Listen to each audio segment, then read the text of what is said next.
सुनकर देखो, सुनकर देखो, सुनकर देखो जी। ममता, राहुल, मोदी बोले, लिखे जितेंद्र जी।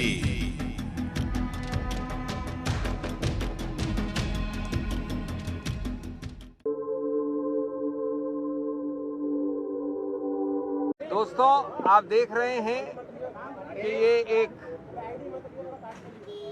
बहुपार्टी डेलीगेशन जिसमें मेरे सब वरिष्ठ कॉलीग्स यहाँ खड़े हैं अलग अलग विभिन्न पार्टियों से। ये तीसरी बार इस चुनाव में मल्टी पार्टी डेलीगेशन गया है चुनाव आयोग। आज हमने 2-3 मुद्दे स्पष्ट रखे उनके सामने। उन्होंने हमें कम समय में समय दिया, इसके लिए हम धन्यवाद करते हैं उनका।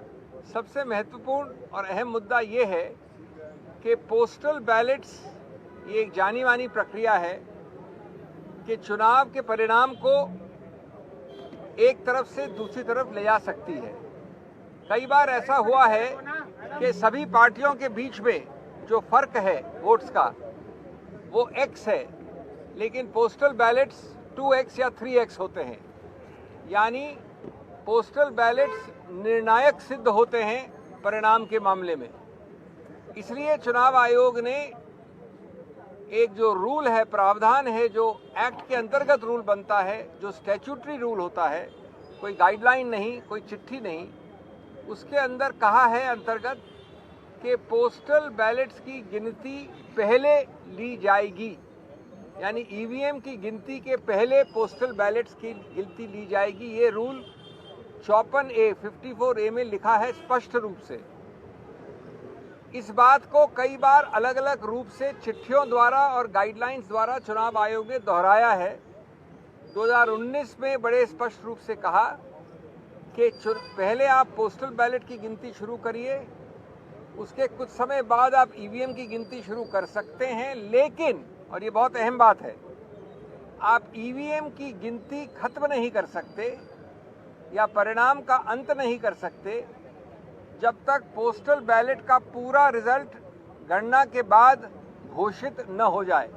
यानी पोस्टल बैलेट की गणना के बाद उसका परिणाम पहले घोषित करना अनिवार्य है। और अगर आप अंत तक पहुंच गए हैं ईवीएम में तो उसको रोकिए जब तक पोस्टल बैलेट का आप परिणाम घोषित न करें। इसके बावजूद, और ये हमारी याचिका है, ये हमारी कंप्लेंट थी आज चुनाव आयोग से, चुनाव आयोग ने गाइडलाइंस द्वारा इस स्टैट्यूटरी रूल नियम को बदला है। वो नहीं किया जा सकता कानून में। गाइडलाइंस द्वारा किसी रूल को नहीं बदला जा सकता।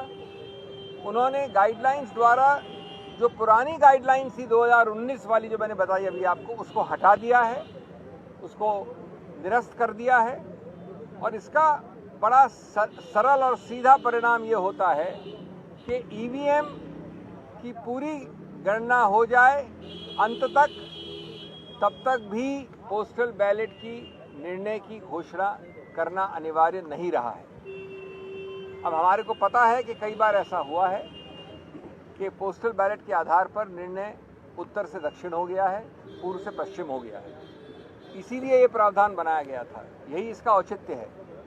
इसलिए ये अति आवश्यक है कि ए, आप कानून के अंतर्गत एक गाइडलाइन द्वारा नियम को नहीं बदल सकते। बी, पोस्टल बैलेट जो निर्णायक एक रोल प्ले करता है उसके लिए भी अनिवार्य है कि उसको पहले गिना जाए।